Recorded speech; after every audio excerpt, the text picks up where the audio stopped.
Here is a scenario.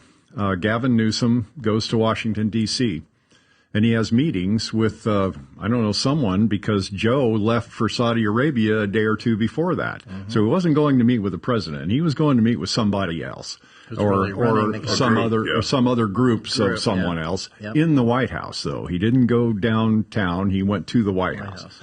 So let me just postulate this theory. And once again, believe it or don't, it's just a random thought that I have, but it is probable. And more importantly, it's been done before. And it's been done before in modern history. Mm-hmm. Gavin goes to the White House. Joe and Camilla both have to know they're not going to be reelected.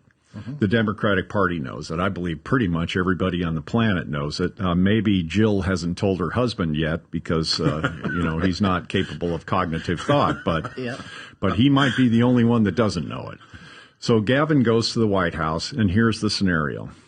We can get a new president of the United States without you or anyone else in this nation being allowed to cast one single vote. Say that again. We can get a new president of the United States without you or anyone else having to cast one single vote, and the process is not only lawful, but it's been done before.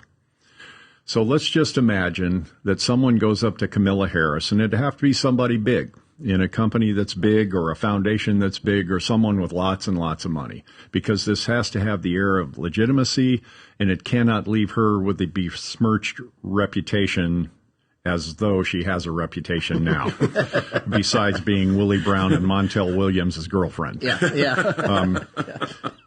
So they go to Camilla and they say, look, Camilla, we've got lots of money, and we're in a position, we really need your help, and we're in a position to give you $100 million a year or whatever the number is, and I don't know and can't guess, to save whatever needs saving at the moment. The earth, the whales, the snails, the garter snake, I don't care. But we need you on our board. We're going to give you $100 million a year to help us save things. And we know your job as vice president is important, but the world needs you now, and we need you for bigger things. And Camilla says, well, when you put it that way, who am I to say no? Yeah. So she resigns from the vice presidency of the United States, and she becomes the board of Save the Whatever. And now, at that point, Joe is left with no vice president. Well, he gets to appoint one. And so he appoints Gavin Newsom, which is, I think, in my opinion, the only Democrat that not everybody on the planet hates. A lot of us don't think he's a very good governor or a politician or even a good man, but some of us think he's an evil demon. But anyway, so he's appointed vice president. Not one vote was cast. And then Joe, a year from now, say, he's got a couple of years to run, right? Mm-hmm. He goes out to the public and he says, it's come to my attention that perhaps I'm approaching a stage where my mind may be failing me. And even though myself and my son Hunter are the two smartest men on the planet, bar none, I can see a point where I may not remember the difference between my sister and my wife. I may not remember what state I'm in. And I may not even remember what office I'm running for. Yeah. But it may come to that, and who knows? I might even call people lying dog-faced pony soldiers in public gatherings if my mind continues to go.